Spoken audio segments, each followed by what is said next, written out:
میں جو بات عرض کر رہا ہوں وہ یہ ہے کہ صفا اور مروہ دو چھوٹی پہاڑیاں ہیں. اب تو ان کی اونچائیاں سب ختم کر دی گئیں, تھوڑی تھوڑی سی نشانیاں باقی رکھا ہے ایک سعودی گورنمنٹ نے, باقی سب تو مٹا دیا.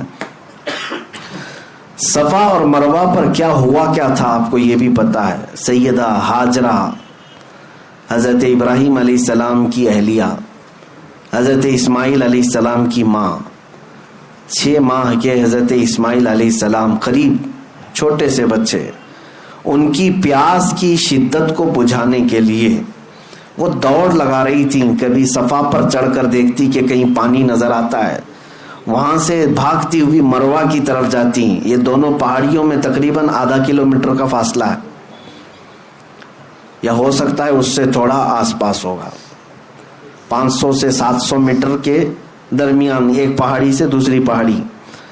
صفا پر چڑھتی, پھر مروہ پر جاتی, پھر مروہ سے صفا کی طرف. لیکن اسماعیل علیہ السلام کو خانہ کعبہ کے قریب وہ سلا کر رکھی ہوئی تھیں زمین پر.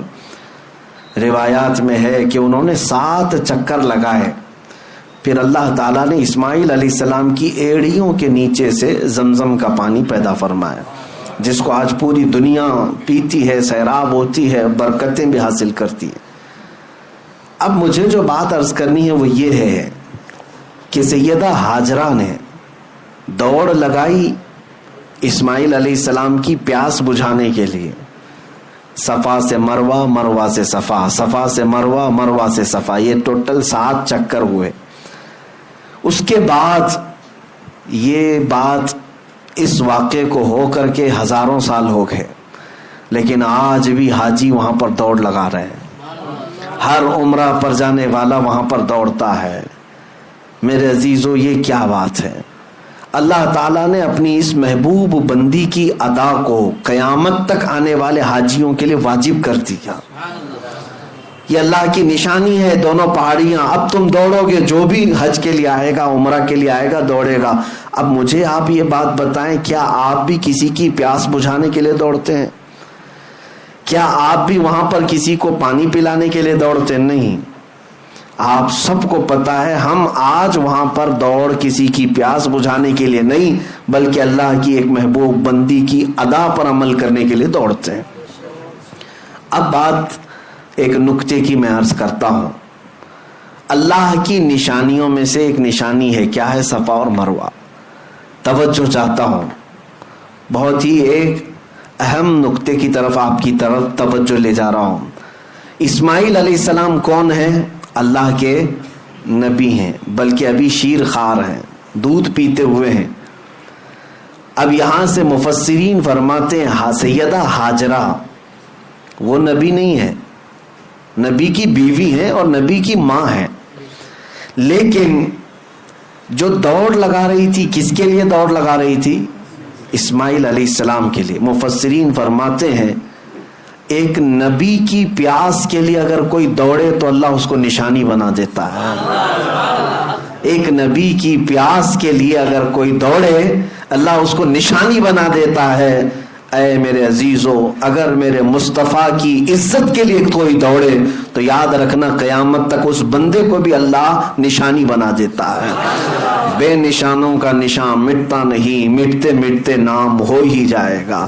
آج بر صغیر بلکہ عالم اسلام میں اگر ایک عبقری شخصیت امام اہل سنت فاضل بریلوی امام احمد رضا خان رحمت اللہ تعالی علیہ کو پوری دنیا جانتی ہے اور پہچانتی ہے, تو اسی بنیاد پر کہ ایک نبی کی عزت اور اس کے پہرے داری کے لیے زندگی وقف کر دیا تھا, اور اللہ نے ان کی زندگی کو آج سارے لوگوں کے لیے نشانی بنا دیا. میں اللہ کی نشانیوں میں سے جو نشانیاں ہیں اس کو یہ سمجھ کر کے آیا کہ اب ہمیں اللہ تعالیٰ کی نشانی اگر بننا ہے تو میرے عزیزو نبی کی عزت اور ان کی محبت کے لیے دوڑ لگانا ہوگا. وہاں پر بہت ساری چیزیں ہیں, لیکن ایک محب رسول جاتا ہے تو اپنے حبیب کی خوشبوئیں وہاں ڈھونڈتا ہے. بعض بدبخت جاتے ہیں, وہ کہتے ہیں کہ یہاں پر اب مصطفیٰ کریم صلی اللہ تعالی علیہ وسلم کا نام لینے کی بھی ضرورت نہیں. نعوذ باللہ من ذالک. کئی ایسوں سے میری ملاقات بھی ہوئی، وہ کہتے ہیں کہ وہ آئے تھے اور اپنا پیغام دی اور چلے گئے، وہ اتنے امپورٹنٹ نہیں ہے، قرآن امپورٹنٹ ہے، کعبہ امپورٹنٹ ہے. آپ آئے ہیں یہاں پر تو کعبے کا طواف کیجئے، قرآن کی تلاوت کیجئے. نبی نبی کیا کہتے ہیں، یہ ان کی مت ماری گئی ہے. میں نے ان سے کہا کہ نبی اہم نہیں ہے. ایک وہیں کے مقامی رہنے والا برسوں سے رہتا ہے، وہ کہہ رہا تھا کہ نہیں وہ اہم نہیں ہے، قرآن اہم ہے، کعبہ اہم ہے. میں نے کہا احمق کو دیکھو، اگر نبی اہم نہیں ہے تو ایک غیر اہم شخص اگر قرآن لا کے دیا ہے تو قرآن کیسے اہم ہو گیا؟ اگر وہ اہم نہیں ہے تو غیر اہم آدمی اگر کوئی کتاب کے بارے میں کہہ رہا ہے یہ اللہ کی کتاب، تو نے مان کیسے لیا کہ یہ اللہ کی کتاب ہے؟ پہلے تجھے یہ تسلیم کرنا پڑے گا جو قرآن لایا ہے وہ سب سے اہم ہے، جس نے کعبہ کی عظمت بتائی ہے وہ سب سے اہم ہے. اگر وہ عظمت نہ بتاتا تو ہمیں کیا پتا، اگر وہ قرآن کے اوراق ہمارے سامنے تلاوت نہ کرتا تو ہمیں قرآن کیا پتا. اس لیے میرے عزیزو، ہمارا معاملہ تو یہی ہے جو امام اہل سنت فاضل بریلوی نے فرمایا ہے کہ طیبہ نہ صحیح افضل، مکہ ہی بڑا زاہد، ہم عشق کے بندے ہیں کیوں بات بڑھائی ہے. اعلیٰ حضرت فرماتے ہیں کہ اے لوگو، تم نے تو ابھی نبی پاک صلی اللہ علیہ وسلم کی عظمت کو دیکھا ہی کیا ہے. اگر دیکھنا ہے تو آؤ خانے کعبہ کے پاس اور کعبے کو توجہ سے دیکھو تو پتہ چلے گا. غور سے سن تو رضا کعبے سے آتی ہے صدا، میری آنکھوں سے میرے پیارے کا روزہ دیکھو. حاجیو آؤ شہنشاہ کا روزہ دیکھو، کعبہ تو دیکھ چکے کعبے کا کعبہ دیکھو. عزیزان گرامی وقار، وہاں پر ہم نے حضور پاک صلی اللہ تعالی علیہ وسلم کی نشانیاں اور حضور کی خوشبوئیں ڈھونڈنے کی کوششیں کی ہیں. توجہ چاہتا ہوں، صفا اور مروہ کو اللہ تعالیٰ نے کیا فرمایا؟ اللہ کی نشانیاں ہیں. توجہ ہے میری طرف؟ میں کچھ چیزیں سمجھا کر کے جاؤں گا. اللہ جلد آپ کو حج نصیب فرمائے اور خانہ کعبہ اور مدینہ طیبہ کی حاضری ہو تو میری یہ باتیں آپ کے کانوں میں گونجتی رہیں کہ دیکھنا ہے تو ہمیں کیا دیکھنا چاہیے. صفا مروہ ضرور دیکھیں، لیکن یاد ضرور کریں کہ نبی کے لیے دوڑ لگانے کی وجہ سے 3000 سال بھی گزر جائیں تو وہ پرانا نہیں ہوتا، نہ حضرت حاجرہ کی یاد پرانی ہوتی ہے. اب میں آگے اور ایک بات عرض کرتا ہوں. اللہ تعالیٰ فرماتا ہے وَاتَّخِذُوا مِن مَّقَامِ إِبْرَاهِيمَ مُصَلًّى. کعبے کے سامنے آج بھی گولڈن کلر کا ایک چھوٹا سا مینار دیکھتے ہوں گے جس کو مقام ابراہیم کہتے ہیں. مقام ابراہیم کیا ہے؟ اس میں ایک پتھر رکھا ہوا ہے جس پہ حضرت ابراہیم علیہ السلام کے دونوں پیروں کے صاف نشان ہیں، صاف نشانیاں ہیں. وہ پتھر آج بھی محفوظ ہے. اور قرآن میں اللہ فرماتا ہے مقام ابراہیم کو اپنی نماز کی جگہ بنا لو. جو بھی حاجی، جو بھی ایک معتمر عمرہ کرتا ہے، طواف کے بعد مقام ابراہیم کے پاس آ کر کے 2 رکعت ضرور پڑھتا ہے. وہاں پر 2 رکعت پڑھنے کا حکم ہے.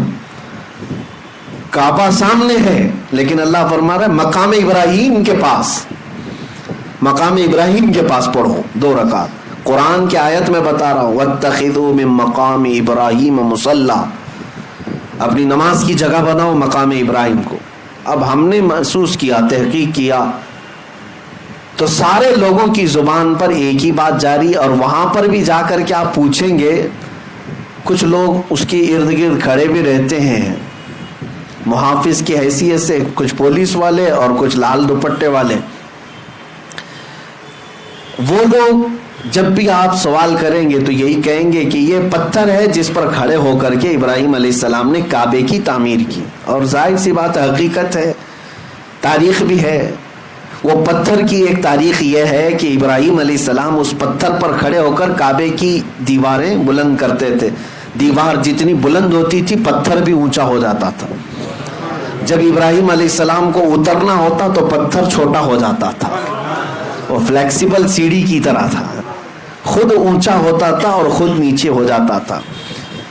اب یہ پتھر ابراہیم علیہ السلام کی خانہ کعبہ کی تعمیر کرنے کی نشانیوں میں سے ایک نشانی رکھی گئی ہے، محفوظ ہے. تو میں آپ سے پوچھتا ہوں، کیا وہ پتھر اتنا افضل اسی لیے ہے کہ اس پر کھڑے ہو کر ابراہیم علیہ السلام نے کعبے کی تعمیر کی؟ میرے عزیزوں، مشہور تو یہی ہے، لیکن عشق والوں کی زبان سے پوچھیں تو ان کی تحقیق میں ایک اور باب کا اضافہ بھی ہوتا ہے. فرماتے ہیں مفسرین کہ اس پتھر کی ایک یادگار اور بھی ہے. صرف کعبے کی تعمیر نہیں ہوئی اس پتھر پر کھڑے ہو کر، بلکہ جب خانہ کعبہ کی تعمیر مکمل ہوئی تو اس پتھر پر کھڑے ہو کر ابراہیم علیہ السلام نے ایک دعا کی تھی، ربنا وبعث فیہم رسولا من انفسہم یتلو علیہم آیاتہ ویزکیہم ویعلمہم الکتاب والحکمہ انک انت العزیز ویعلمہم الکتاب والحکمۃ ویزکیہم انک انت العزیز الحکیم. ابراہیم علیہ السلام نے اس پتھر پر کھڑے ہو کر یہ دعا کی تھی، اے ہمارے رب، یہاں پر بسنے والوں میں سے ایک رسول پیدا فرما، ایک رسول پیدا فرما جو لوگوں کے دلوں کو صاف کرتا ہو اور کتاب و حکمت کی انہیں تعلیم دیتا ہو. مولا بے شک تو حکمت والا اور غالب حکمت والا ہے. ابراہیم علیہ السلام نے اس پتھر پر کھڑے ہو کر کے دعا کیا کی تھی؟ اے اللہ ایک رسول پیدا فرما. اب میں آپ کو بتاتا ہوں پوری تاریخ میں ابراہیم علیہ السلام سے لے کر آج تک تقریباً 4000 سال کے عرصے میں مکہ میں سوائے میرے مصطفیٰ کے کوئی اور رسول نہیں پیدا ہوا، کوئی اور رسول نہیں آئے. ابراہیم علیہ السلام نے دعا کی تھی. ابراہیم علیہ السلام اس پتھر پر کھڑے ہو کر دعا کیے تھے. آپ کی دعا کے نتیجے میں تقریباً 2000 سال کے بعد یا 1500 سال کے بعد اگر اس مکے میں کوئی جلوہ فگن ہوا تو وہ آمنہ کا لال پیدا ہوا، تاجدار کونین رحمت عالم مصطفیٰ کریم صلی اللہ علیہ وسلم اس مکہ میں تشریف لائے. اور اتنا ہی نہیں کہ میں یہ صرف اور صرف قیاس آرائیاں کر رہا ہوں، بلکہ خود میرے آقا نے فرمایا، اے لوگوں تم جانتے ہو میں کون ہوں، تم جانتے ہو میں کون ہوں. اور لوگوں سے کہا سنو، عیسیٰ علیہ السلام جس کی بشارت دیتے تھے اور ابراہیم علیہ السلام جس کے لیے دعا کرتے تھے، میں وہی رسول ہوں. تو اب میں آپ کے ذہن کو قریب کرتا ہوں. اس پتھر کی عظمت کا معاملہ اب اور بدل گیا. کہا گیا، مفسرین فرماتے یہ پتھر اس لیے بھی افضل ہو گیا کہ اس پتھر پر کھڑے ہو کر ابراہیم علیہ السلام نے ہمارے رسول کو مانگا تھا، ہمارے رسول کے پیدا ہونے کی دعا کی تھی، اور اللہ تعالیٰ نے ابراہیم علیہ السلام کی دعا قبول بھی کی، اور اللہ کریم نے ابراہیم علیہ السلام کی اولاد میں ہی میرے نبی کو پیدا فرمایا. میرے عزیزو، مکہ مکرمہ میں جائیں تو جگہ جگہ عبادات ہیں، ریاضات ہیں، جگہیں تو سب عبادت کی ہیں، لیکن اگر سچا عاشق ہو تو وہ اپنے نبی کی خوشبوئیں وہاں ڈھونڈتا رہتا ہے. خانہ کعبہ صرف 4 کونے والی ایک عمارت کا نام نہیں ہے، اس کی عظمت بتاتی ہے کہ اس کو آلائشوں سے پاک کرنے والا میرا مصطفیٰ ہے، نبی کریم صلی اللہ تعالیٰ علیہ وسلم کی ذات کریمہ ہے. آپ کو یہ بھی میں بتاؤں، خانہ کعبہ کے پاس طواف کرنے کی بھی جو انداز ہیں وہ بھی آج ایک الگ انداز رکھتے ہیں. آپ تو دور بیٹھے ہوئے گھومتے ہوئے لوگوں کو دیکھتے ہوں گے، نہیں اس کے مکمل آداب ہیں، اس کے طریقے ہیں. خانہ کعبہ کے 7 چکر طواف کرنے ہوتے ہیں. حجر اسود جہاں لگا ہوا ہے وہاں سے طواف شروع ہوتا ہے اور پھر گھومتے ہوئے واپس وہیں آتے ہیں. اب انداز کیا ہونا چاہیے؟ طواف کا انداز کیا ہے؟ میرے عزیزو، ہے تو اللہ کی عبادت، لیکن وہاں طریقے میرے مصطفیٰ کے نظر آتے ہیں. فرمایا گیا حاجی کو احرام پہن دیں، احرام پہننے کے بعد جب طواف شروع کرے گا 7 چکر میں سے پہلے 3 چکر وہ رمل کرے گا. رمل کا مطلب کیا ہے؟ سینہ تان کر اکڑ کر چلے گا. پوری زندگی بھر اکڑ کر کے چلنا حرام ہے. قرآن پاک میں اللہ نے فرمایا وَلَا تَمْشِ فِي الْأَرْضِ مَرْحًا، زمین پر اکڑ کر مت چلو، اس لیے کہ نہ تم زمین کو پھاڑ سکتے ہو نہ پہاڑوں تک پہنچ سکتے ہو. اور جو اکڑ کر کے چلتا ہے، غرور اور گھمنڈ اور تکبر کرتا ہے، اس کے لیے اذیت ناک سزائیں. قیامت کے دن ان کی حیثیت چونٹیوں کی طرح بنائی جائے گی جو اکڑتے تھے زمین پر، اور انہیں لوگوں کے پیروں سے روندایا جائے گا. لیکن ایک مقام ایسا ہے جہاں حکم دیا جا رہا ہے اکڑ کے چلو، سینہ تان کر کے چلو. ہم جاتے ہیں، موقع تو نہیں ملتا، بھیڑ بھاڑ ہوتی ہے، لیکن موقع ملتا ہے تو سینہ تان کر. اور وہ انداز کیسا ہے؟ وہ انداز پہلوانوں کا انداز ہوتا ہے، پہلوانوں کا انداز. باقی دوسری جگہوں پر پہلوانی دکھانے کے لیے بھی تمہیں اکڑنے کی اجازت نہیں، لیکن وہاں پر حکم ہے کہ سینہ تان کر کے چلو، رمل کرو. یہ اس کا پس منظر کیا ہے، اس کا بیک گراؤنڈ کیا ہے؟ میرے عزیزو، خانہ کعبہ کے پاس طواف تو پہلے نارمل ہی ہوتا تھا.